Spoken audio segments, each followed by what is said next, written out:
Namaste dosto. Joining us today is Dr. Kavita Goyal, a renowned gynecologist dedicated to women's health, balance and the beautiful journey of motherhood.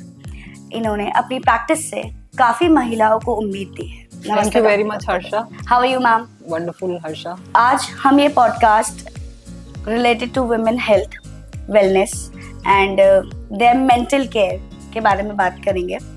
So I would like to start with कि आपका experience, how much experience you hold इस industry में. It's been almost 20 years of my service as a doctor. और doctor and women health care are closely related and they are these two topics are very close to my heart.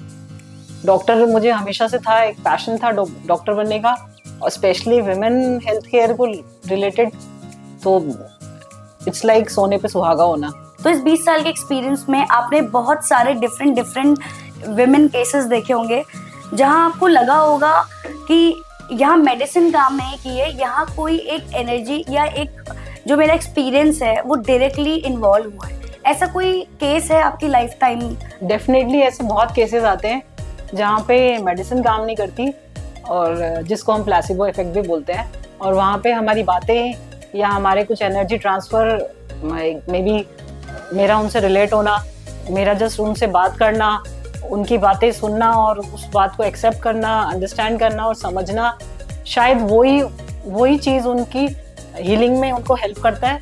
और medicine तो always as adjunct दिया जाता है, और ऐसे बहुत सारे केसेस थे. हमारे व्यूअर्स को, क्योंकि हर कोई डॉक्टर नहीं है यहाँ पर, क्या आप प्लेसिबो इफेक्ट को थोड़ा सा डिस्क्राइब कर सकती हैं? डेफिनेटली प्लेसिबो इफेक्ट है. इट्स बीन सेंचुरीज, सालों से हमारे पुराने आयुर्वेद के डॉक्टर्स जो सालों से चला आ रहा है, placebo effect is always effective. कई बार क्या होता है कि पेशेंट फिजिकली बीमार नहीं होता, मेंटली या इमोशनली वो बीमार होता है.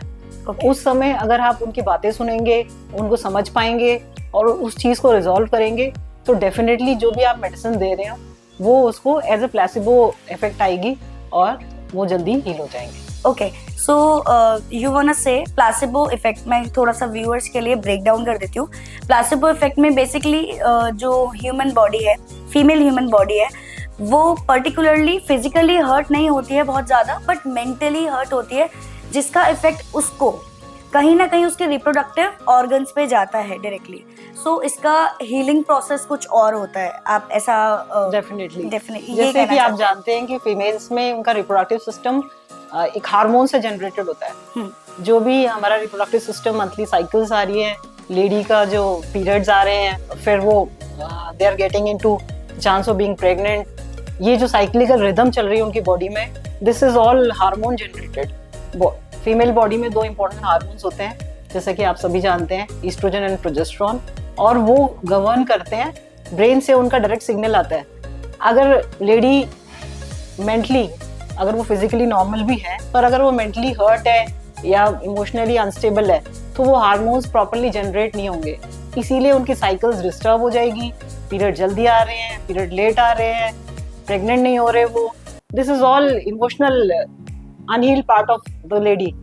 और बीइंग अ गायनेकोलॉजिस्ट, हम सिर्फ ये नहीं सोच सकते कि उसको हम मेडिसिन देके उस चीज़ को ठीक करें. अगर आप जिस पार्ट से जहाँ वो हर्ट है, जहाँ पे उनकी इंजरी है, इमोशनल इंजरी है, अगर आपने उस चीज़ को नहीं समझा, उसको नहीं ट्रीट किया, तो इट्स वेरी डिफिकल्ट कि आपकी मेडिसिन उसको लगेंगी. तो ये this is called placebo effect. कि आपकी मेडिसिन तो डेफिनेटली वर्क तभी करेंगी जब आप इमोशनली भी आप उससे कनेक्ट हो रहे हो. Okay, so basically you want say गायनेक्स हैं, वो क्वांटम फिजिक्स में भी जरूर मूव करेंगे so that they can heal the body in total. मतलब वो पूरी तरीके से हील कर पाएंगे उस चीज को. यू मेंशन पीसीओडी, तो मैं पीसीओडी के बारे में थोड़ा सा बात करना चाहूंगी. पीसीओडी के केसेस बहुत ज्यादा बढ़ रहे हैं और कॉमन हो रहे हैं. So why these cases are common? Actually PCOD is a lifestyle disorder. जो हमारे पेरेंट्स, ग्रैंड पेरेंट्स को ये प्रॉब्लम नहीं थी, बिकॉज उस समय बहुत हैवी फिजिकल एक्टिविटी करनी होती थी, लंबा उनको पैदल चलना पड़ता था. घर में जो काम होते थे लेडीज के, झाड़ू पोछा, बर्तन, हाउस होल्ड चोर्स जो थे, उसमें काफ़ी मेहनत लगती थी. फिर दूसरा जो फूड था वो बहुत ही अच्छा फूड था. हम normal vegetarian diet and all was all available. अभी जो जंक फूड है, फास्ट फूड है, इतना ज़्यादा हम शुगर्स ले रहे हैं, वाइट फ्लोर ले रहे हैं, इसकी वजह से ये डिजीज़ है जो इस जनरेशन में बहुत रैम्पेंटली आगे आ रही है। आपने बोला कि पहले बहुत बड़े घर होते थे, so ladies used to do every household chore, सारे घर के काम उन्हें ही करने पड़ते थे। क्वेश्चन मेरा डायरेक्ट यहाँ ऐसा है कि मंदिर में पूजा करना वाइल हैविंग पीरियड्स, अगर पीरियड्स हो रहे हैं तो आपका इस पे क्या सुझाव है? क्या ये सही है या गलत है? हर किसी का परसेप्शन अलग है, बट फिर भी आपका परसेप्शन क्या बोलता है इस पे? एक्चुअली जो आपने क्वेश्चन पूछा, मंदिर में पूजा करना, that is more of a religious question, it's not a scientific question, है ना। तो व्हाट आई वुड सजेस्ट कि आप किसी रिलीजियस पर्सन से ये क्वेश्चन पूछें कि मंदिर में पूजा करना सही है या गलत है। आजकल की कॉमन लाइफस्टाइल में वुमेन बर्नआउट बहुत कॉमन वर्ड आ चुका है, तो आप वुमेन्स के लिए एक क्या हेल्दी हाइजीन हैबिट्स को रिकमेंड करेंगे? ये जो बर्नआउट वाली बात है, what you are saying is they are physically and mentally they have burned out, मतलब वो थक चुके हैं या टायर्ड हो गए या एग्जॉस्टेड हो गए। It's important for every one of us, even for the gents as well, कि आप अपना ध्यान रखें।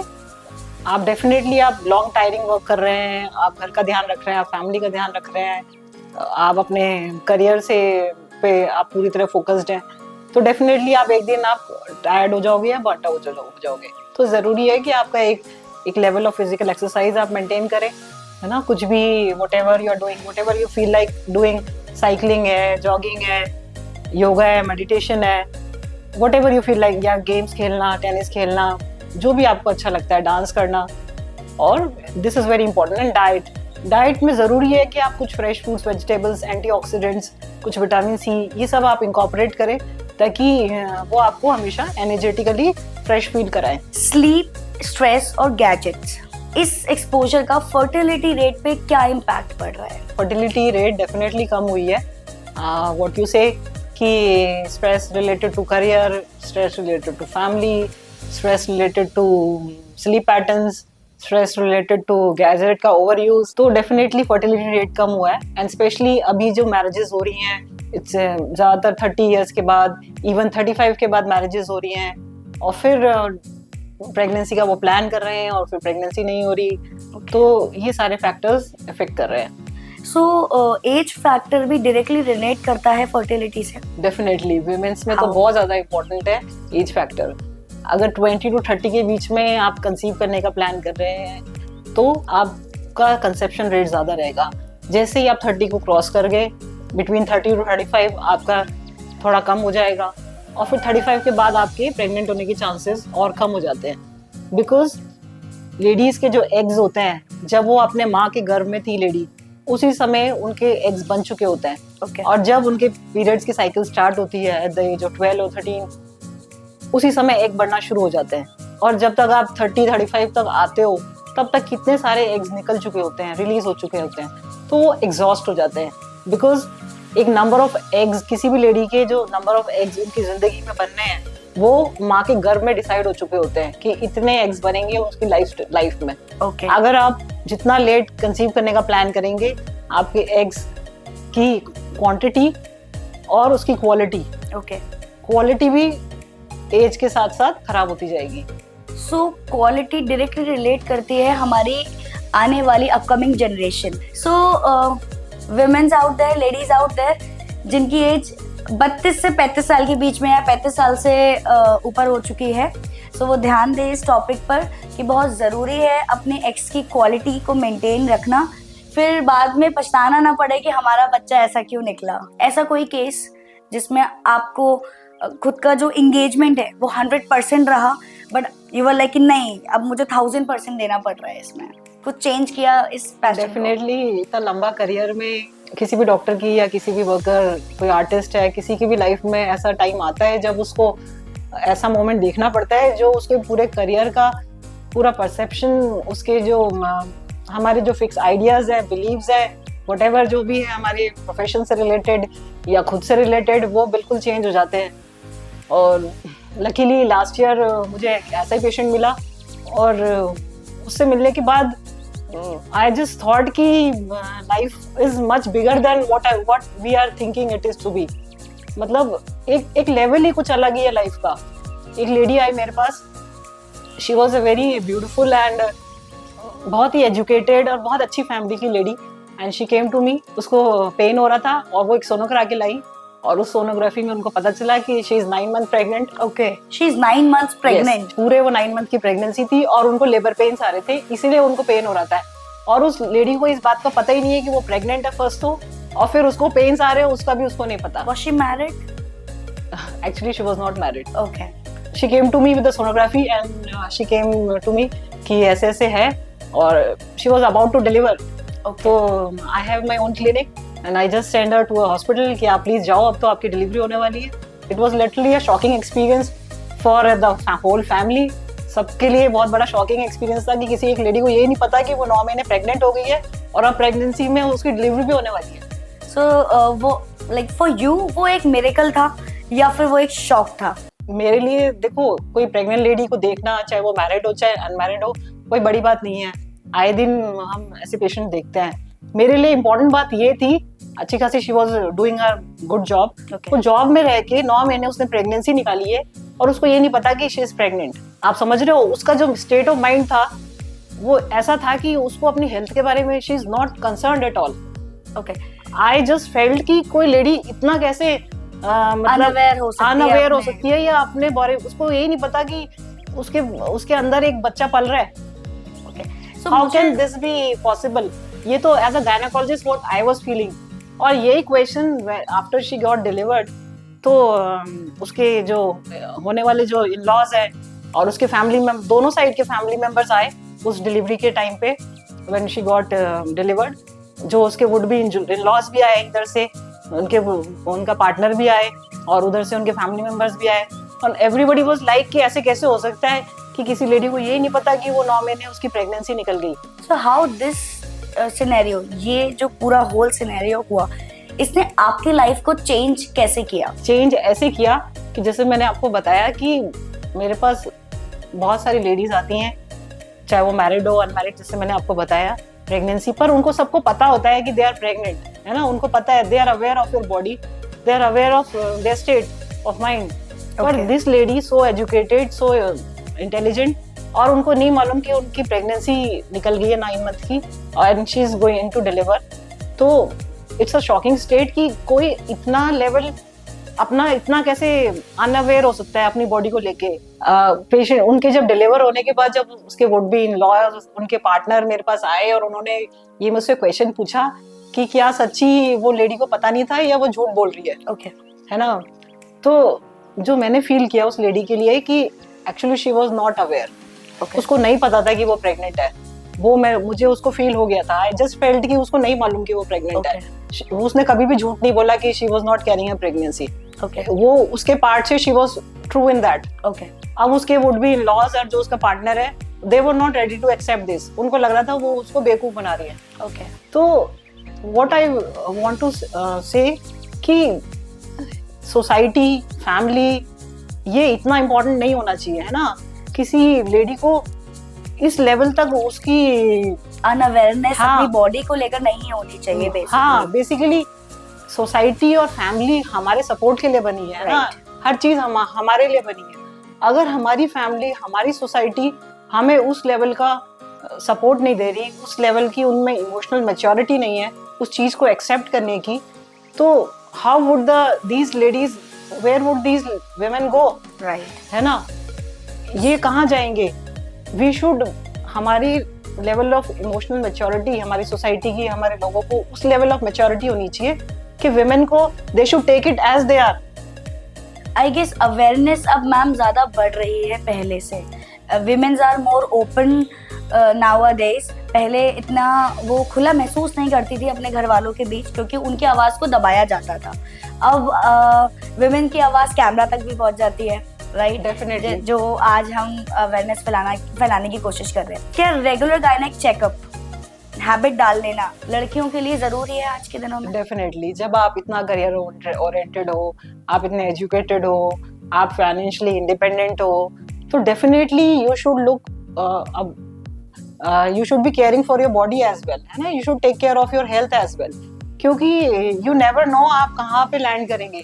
ओके, सो मैम मेरी dear one, I have one dear one with me, बहुत प्यारी है वो मुझे, but she is suffering from not PCOD, she is suffering from PCOS, जो उससे भी ऊपर की स्टेज है, and you are gynaec. I hope बहुत सारी लड़कियां बाहर PCOS से सफ़र कर रही होंगी, तो उनके लिए डायरेक्ट लाइफस्टाइल हैबिट आप क्या गाइड करोगे कि एक डायरेक्ट की एक स्ट्रीमलाइन मैं पूछूं आपसे, तो वो क्या स्ट्रीमलाइन हैबिट आप डायरेक्टली गाइड करो? लेवल भी समझाइए कि ये स्टार्ट कैसे होता है, PCOD से PCOS तक कैसे जाता है, क्योंकि बहुत सारी लड़कियां आजकल मीडिया है फिर भी नहीं चेक कर पाती हैं कि ये PCOD से PCOS तक गया कैसे level, and this level is I guess बहुत ज़्यादा डेंजरस है उनके लिए, सो प्लीज सजेस्ट। जैसा कि आपने बताया कि लेडीज डॉक्टर को नहीं दिखा रहे हैं, गायनेकोलॉजिस्ट से अपना हेल्थ चेकअप रेगुलर नहीं करा रहे, इसीलिए जब भी अर्ली डिजीज रहती है PCOD और फिर आप उसका अपना ध्यान नहीं रखेंगे तो धीरे धीरे वो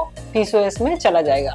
तो इम्पॉर्टेंट है कि आप अर्ली स्टेज में अपने आप को गायनिक चेकअप कराएं, जो गायनेकोलॉजिस्ट आपको समझा रहे हैं, आपकी लाइफस्टाइल के से रिलेटेड जो भी चीजें आपको बता रहे हैं, तो आप उसका ध्यान रखें। ओके, और डायरेक्ट गाइडेंस क्या होगी उनके लाइफस्टाइल के लिए? Direct what I earlier told कि आप एक्सरसाइज करें 30-40 मिनट्स पर डे और अपने डाइट पे ध्यान दें, this is all is required. और PCOD से PCOS लेवल तक जाने का सफर, वो बहुत लंबा सफर है, दैट वुड टेक 10 से 15 साल लगते हैं उसमें, और अगर आप अपने ऊपर मेहनत करेंगे तो डेफिनेटली आप उस तरफ नहीं जाएंगे।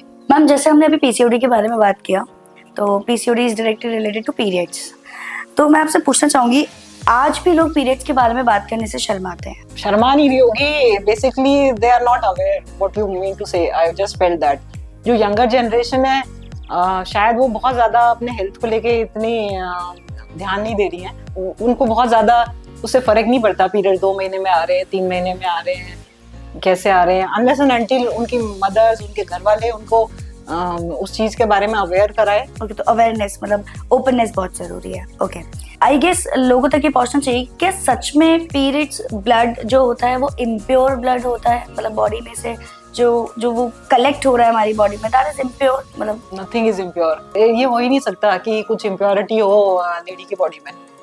देखो आपने जैसे कि स्टार्ट किया था कि women body is a part of divine creation ना, जब आप डिवाइन क्रिएशन की बात कर रहे हैं और वुमेन का ब्लड आप इम्प्योर बोल रहे हैं, तो ये दो चीजें आपस में मैच नहीं हो रही। या तो आप डिविनिटी की बात कर लें या आप इम्प्योरिटी की बात कर लें। We all are born out of women body, और इम्प्योर ब्लड के जो आप इम्प्योर वर्ड यूज कर रहे हैं उसके साथ ही डिलीवरी हुई है हम सबकी, हम वहीं पैदा हुए हैं, तो इसका मतलब है कि हमारा पैदा होना ही इम्प्योर है। तो ग्रेसफुली मैं भी इस बात से एग्री करती हूँ। तो this is not like that, nothing is impure, we are born out of divinity and we are like that only. Periods के दौरान हम लड़कियां घर से बाहर इजीली निकल सकती हैं? डेफिनेटली निकल सकते हैं, आप आराम से पूरा बॉडी वॉश ले सकते हैं, आप अपने आप को कंफर्टेबल फील करा सकते हैं। बेसिकली हम प्रॉपर हाइजीन लेके बाहर की तरफ निकल सकते हैं। डेफिनेटली। क्या एक लड़की की, आपने भी महसूस किया होगा, क्या एक लड़की की या एक वुमेन की जो बॉडी होती है वो हायर फ्रीक्वेंसी में चली जाती है वाइल पीरियड्स? जैसे कि आपने जाना कि जो पीरियड्स होते हैं वो साइंटिफिकली इसलिए होते हैं कि जो बॉडी के जो हार्मोन्स है, जो मैंने आपको पहले बताया, एस्ट्रोजन एंड प्रोजेस्टेरोन हार्मोन्स, वो एक साइक्लिकल रिदम में जब बिल्कुल लोएस्ट नीचे चले जाएंगे तब आपको पीरियड्स आ जाएंगे। तो जो आप मूड स्विंग्स की बात कर रहे हैं वो इसीलिए है क्योंकि पूरे महीने आपके एक लेवल ऑफ हार्मोन आपने बॉडी में मेंटेन कर रखा था, कुछ एस्ट्रोजन का लेवल, कुछ प्रोजेस्टेरोन का लेवल, और वो सडनली एकदम से डिप हो गया, तो आप एकदम से हार्मोन्स है वो बॉडी को थोड़ा वाइटैलिटी देते हैं, है ना, आपका एक विगर, एक वाइटैलिटी, वो उसको मेंटेन करने के लिए हेल्प करते हैं। अगर वो एकदम से डिप हो जाएंगे हार्मोन्स तो आप वीक फील करेंगे, थोड़ा लिथार्जिक फील करेंगे, थोड़ा डिजी फील करेंगे, उसकी वजह से आप उस चीज को नहीं एक्सेप्ट कर पा रहे, इसीलिए आपके मूड स्विंग्स हो रहे हैं। आपको लगेगा मैं इतना, कल तो मैं ठीक थी, आज एकदम से मुझे क्या हो गया, मैं इतना वीक क्यों फील कर रही हूँ। तो पीरियड्स में डेफिनेटली आपको एक बॉडी को थोड़ा सा रेस्ट देना पड़ता है। जब आपके बॉडी के हार्मोन्स कम है, आपको एक लेवल का रेस्ट उसको देना जरूरी है, और वो आज से नहीं, सेंचुरीज से चला आ रहा है।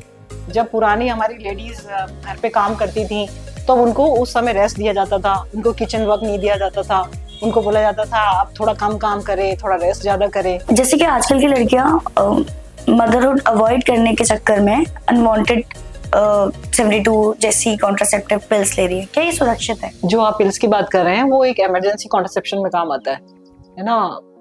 अगर उनको प्रेगनेंसी नहीं प्लान करनी तो जरूरी है कि वो एक रेगुलर कॉन्ट्रासेप्टिव पिल्स लें या रेगुलर कॉन्ट्रासेप्शन इस्तेमाल करें। इमरजेंसी कॉन्ट्रासेप्शन सिर्फ इमरजेंसी के लिए होता है, वो रेगुलरिटी के लिए नहीं। और ये कितना हार्मफुल होता है हमारी बॉडी के लिए? अगर आप इमरजेंसी कॉन्ट्रासेप्टिव ले रहे हैं तो उसमें डोज बहुत ज्यादा हाई होती है। तो अगर आपने एक हाई डोज मेडिसिन लिया है तो डेफिनेटली आपके पीरियड्स डिस्टर्ब हो जाएंगे, आपकी बॉडी अनकंफर्टेबल फील करेगी, आप ब्लोटेड फील करोगे, आपको मूड स्विंग्स होंगे, आप बिल्कुल एक अनकंफर्टेबल स्टेट में चले जाएंगे। तो ये जरूरी है कि आप जब भी आप कॉन्ट्रासेप्शन यूज कर रहे हैं तो वो एक रेगुलर बेसिस पे होना चाहिए कॉन्ट्रासेप्शन। और ये हमारे हार्मोन्स को कितने टाइम के लिए इम्बैलेंस रखता है? कोई भी हार्मोनल पिल आपने हाई डोज लिया है तो 2-3 मंथ्स में बॉडी वापस अपने आप को रिकवर करने में लगती है। ओके। और एक अनस्टेबल डाइट इस टाइम ड्यूरेशन को बढ़ा सकता है? डेफिनेटली, वो तो है। Okay, so diet is directly related to hormones, please note that. हमारा सही खाना हमारे लिए बहुत ही ज़्यादा ज़रूरी है, ये डॉक्टर की भी गाइडेंस है। मैं कुछ क्रैम्प्स के बारे में भी बात करना चाहूँगी, क्योंकि पीरियड्स के दौरान बहुत ज़्यादा क्रैम्प्स होते हैं। जब गर्ल 12-13 ईयर्स की होती है, उनको पीरियड स्टार्ट हो रहे हैं, तो जैसे मैंने आपको बताया, लेडीज़ को कुछ योगा, कुछ प्राणायाम, कुछ मेडिटेशन, कुछ डाइट, इनका ध्यान रखना चाहिए। इससे उनको पीरियड्स में होने वाला इनकन्वीनियंस और इससे उनको कंफर्ट फील होगा। क्या हर वुमेन बॉडी को क्रैम्प्स फील होते हैं? नहीं, हर एक की बॉडी की सेंसिटिविटी, हर एक की बॉडी की बॉडी में जो चेंजेस आ रहे हैं, हार्मोन्स का जो चेंजेस है, वो अलग अलग होता है। सबका एक्सेप्टेंस अलग होता है। किसी भी प्रेग्नेंट लेडी को, हर एक लेडी को वॉमिटिंग नहीं होगी। 80% प्रेग्नेंट लेडी को ही वॉमिटिंग होती है। 10-20% प्रेग्नेंट लेडी को कभी वॉमिटिंग हुई नहीं प्रेगनेंसी में, पूरे 9 महीने नहीं हुई। तो इंटेंसिटी पे डायरेक्टली रिलेट होती है बॉडी, कि आपकी बॉडी कितनी सेंसिटिव है, कितनी ज़्यादा सेंसिटिव नहीं है। इस वजह से गायनेक को मंथली चेकअप करवाना या गायनेक से मंथली चेकअप करवाना इज़ वेरी नेसेसरी, बहुत ज़्यादा ज़रूरी है। तो डायरेक्ट आप डॉक्टर कविता गोयल को कनेक्ट कर सकते हैं इस चीज़ के लिए। आगे अगर हमने क्रैम्प्स की बात की तो cramps is equal to pain, ठीक है। और ऐसा कहा जाता है कि labour pain is also very intense, बहुत ज़्यादा ही इंटेंस होता है। क्या इंटेंसिटी होती है लेबर पेन की? क्या फील करती है उस वक्त मदर, और कितना दर्द होता है उसको? लेबर पेन अब तक माना गया है कि जो हार्ट अटैक का पेन होता है उससे भी वो 30 टाइम्स ज़्यादा होता है, या फिर बॉडी में जो हड्डियों का चकनाचूर होना है, कहा जाता है कि 108 हड्डियां टूटने पे जो पेन होता है वो उस लेवल का इंटेंसिटी होती है उस पेन को, ऐसा माना गया है, ऐसा बोला गया है। Okay. पर जैसा कि आप जानते हैं, हम नई टेक्नोलॉजी की तरफ जा चुके हैं। आजकल की लेडीज को जरूरी नहीं है उस लेवल का पेन एक्सेप्ट करना। हमारे पास कुछ ऐसे इंजेक्शंस हैं, कुछ ऐसी दवाइयाँ हैं जो हम लास्ट मोमेंट पे जब इस लेवल का पेन होता है तो उसको दे सकते हैं और लेडी को उस पेन से हम बचा सकते हैं। क्या ये सेफ है एक वुमेन बॉडी के लिए? बिल्कुल, ये बिल्कुल सेफ है और वेस्टर्न कंट्रीज में बहुत सालों से चला रहा है, इंडिया में भी बहुत सालों से चला रहा है। धीरे धीरे जैसे जैसे हमारा एक्सेप्टेंस बढ़ेगा, हम वो चीज़ अपने ऊपर आजमा सकते हैं। लेडी पेन इंटेंसिटी को कम करने के लिए वो टूल या वो टेक्नोलॉजी का इस्तेमाल कर सकते हैं। ग्रेट, ये बहुत अच्छी बात बताई आपने, क्योंकि आने वाले टाइम में लेडीज मतलब यूज कर सकते हैं इस चीज़ को, बिकॉज ऑलरेडी बहुत इक्वालिटी के चक्कर में बहुत ज़्यादा ही बर्डन और स्ट्रेस फील कर रही है लेडीज नाउअडेज। इसी इक्वालिटी की अगर मैं बात करूं तो हस्बैंड को भी प्रॉपर नॉलेज होना चाहिए अबाउट द प्रेगनेंसी। क्या कहना है आपका इस पे? देखिए, जैसा कि देखा गया है, अगर आप अर्बन सिनेरियो में बात करते हैं तो आजकल न्यूक्लियर फैमिलीज ज़्यादा होती हैं, राइट, है ना। हस्बैंड वाइफ मतलब एक सिंगल कपल है और वो लेट मैरिजेस हो रही हैं और फिर वो प्रेगनेंसी को प्लान कर रहे हैं। उस समय जो लेडी का सपोर्ट सिस्टम मेनली हस्बैंड ही रहते हैं, और फिर जैसे वो प्रेग्नेंट हो जाती है तो और रिलेटिव्स भी आके उनको सपोर्ट करते हैं, तो इसीलिए हस्बैंड का रोल उसमें बढ़ जाता है। अदरवाइज पहले जहाँ जॉइंट फैमिलीज थी, हमारे पेरेंट्स हमारे साथ थे, हमारे इन-लॉज हमारे साथ रहते थे, या कजन ब्रदर सिस्टर साथ में रहते थे, उस समय बहुत ज्यादा रोल हस्बैंड का नहीं रहता था। तो अब हस्बैंड का रोल काफी बढ़ चुका है because of nuclear family. Women body completely change होती है, उसका विमेन बॉडी का जो वेसल होता है वो कंप्लीटली बढ़ता है, शेप चेंज होती है और उसके बाद अपने इंटैक्ट फॉर्म में भी आता है। इसके बारे में आपका क्या कहना है? आप प्रेगनेंसी की बात कर रहे हैं? जी बिल्कुल। प्रेगनेंसी होती है, 9 महीने वो कैरी होती है, फिर लेडी की डिलीवरी होती है, उसको एटलीस्ट 1 ईयर चाहिए। जब वो अपने बेबी को फीड कराती है, 1 ईयर लैक्टेशन ज़रूरी होता है, तो 1 ईयर में वो अपने नॉर्मल प्री प्रेग्नेंट स्टेट में आ जाती है।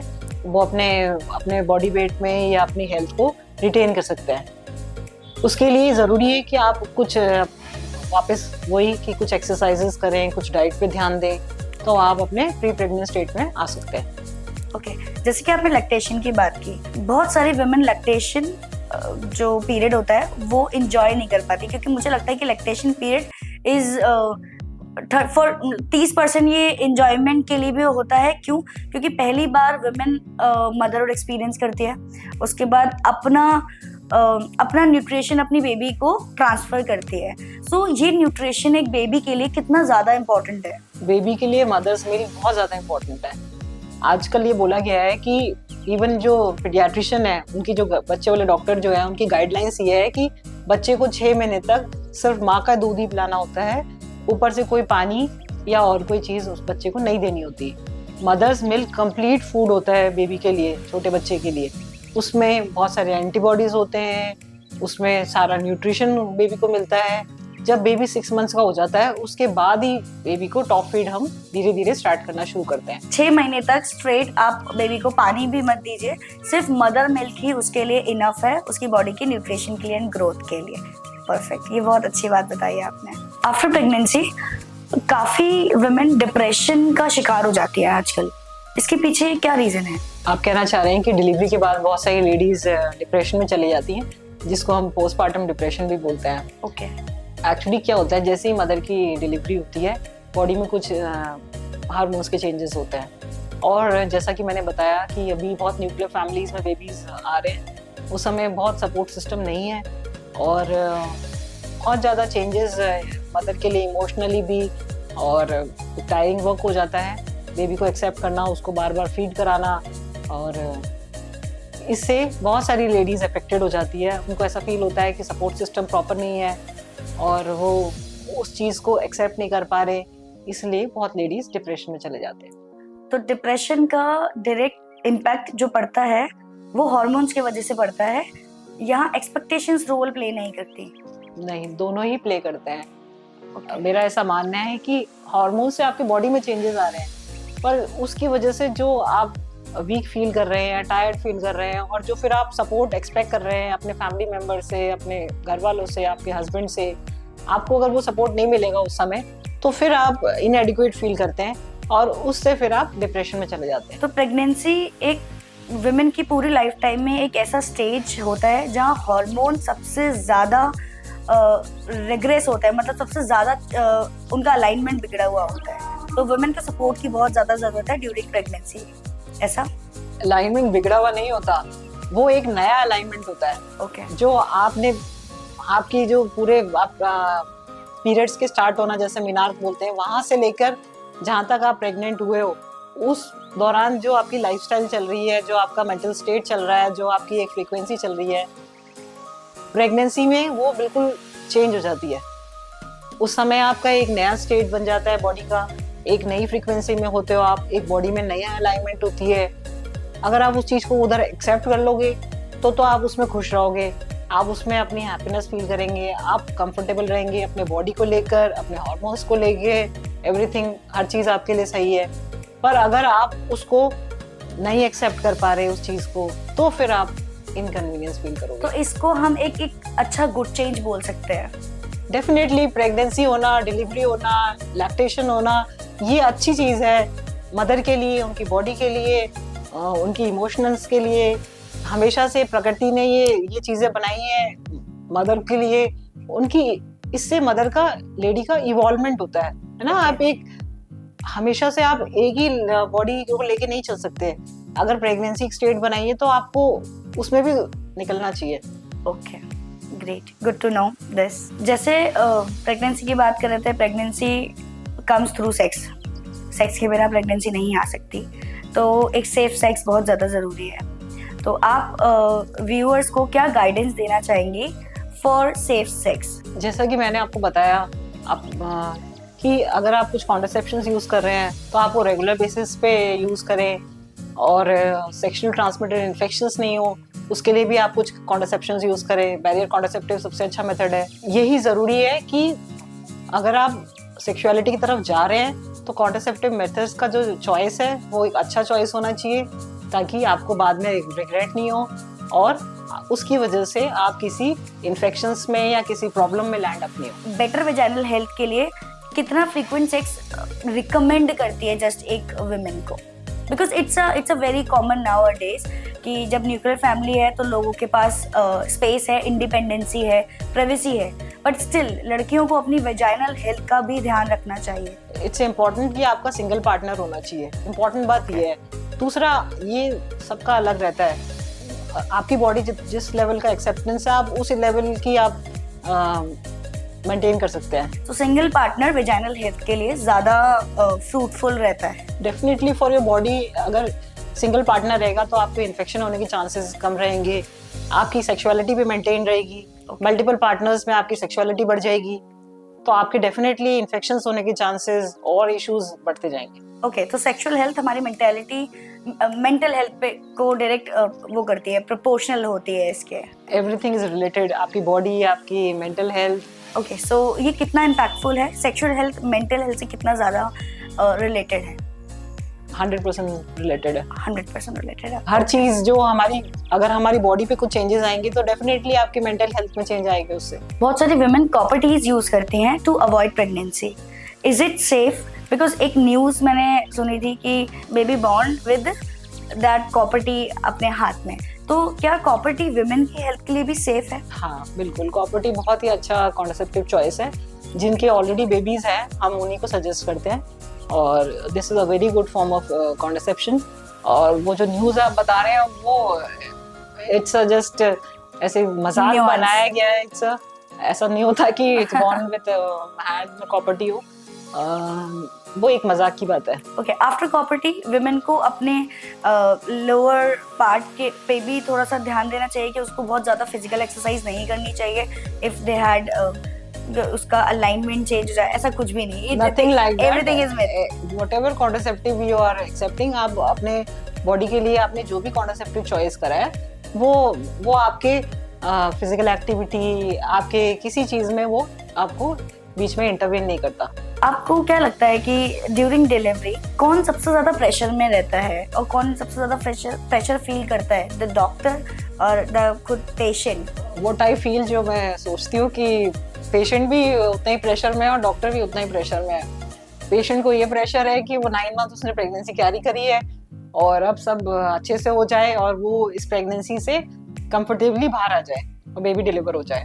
और डॉक्टर को रहता है कि मदर एंड बेबी दोनों ही सेफली से निकल जाए, इस मदर की डिलीवरी आराम से हो जाए और बेबी बिल्कुल स्वस्थ रहे। तो माँ और बेबी दोनों स्वस्थ रहे, हम यही चाहते हैं। दोनों प्रेशर में होते हैं बट दोनों को एक होप होती है कि दोनों ही स्वस्थ और मस्त रहे। हाँ, और जो मिल के काम करेंगे तो अच्छा निकलेगा उसका।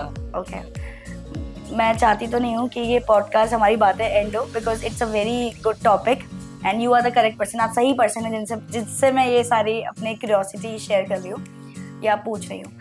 एक आखिरी क्वेश्चन है मेरा इस पॉडकास्ट को एंड करने से पहले। अगर लड़कियों को स्कूल में विमेन हेल्थ से रिलेटेड कोई टॉपिक पढ़ाने का मौका मिले आपको, तो आप क्या कवर करना चाहेंगे उसमें? उसमें हम पर्सनल हाइजीन, लड़कियों की पर्सनल हाइजीन और सेक्स एजुकेशन जो उनके लिए बहुत ही मस्ट है, इन टॉपिक्स पे हम उनको बताना चाहेंगे। ज़रूरी है कि वो इनके बारे में जाने और उन्हें ये पता चले कि उनके पास वाइडर चॉइसेस ऑफ बास्केट है जिसमें उसमें से वो कुछ भी एक्सेप्ट कर सकते हैं। वाइडर चॉइसेस ऑफ बास्केट में आप क्या क्या चीज़ें पुट करना चाहेंगे? हम उन्हें समझाएंगे कि मेंस्ट्रुअल हाइजीन कैसे मेंटेन करनी है, पर्सनल हाइजीन कैसे मेंटेन करनी है। सेक्स एजुकेशन में हमें कॉन्ट्रासेप्टिव के चॉइसेस उनको समझाएंगे। कुछ वैक्सीन्स अवेलेबल है जो उनको हेल्प करती हैं, उनके बारे में हम बताएंगे। इस तरह से वो अपनी हेल्थ के बारे में एट अ अर्ली लेवल, बहुत स्कूल के लेवल पे वो समझ पाएंगे कि उनको अपने हेल्थ पे कितना ध्यान रखना जरूरी है। सो पीपल, आज की कॉन्वर्सेशन एक रिमाइंडर थी कि वुमेन बॉडी एक पोर्टल है या एक टेम्पल है, और इस टेम्पल को मेंटेन करने के लिए सबसे पहला प्रोसेस ये है कि सेल्फ लव बहुत जरूरी है, जो कि डॉक्टर कविता ने बहुत अच्छा से समझाया। और सेल्फ लव करते रहना चाहिए, हर फेज और हर प्रोसेस को एंजॉय करना चाहिए।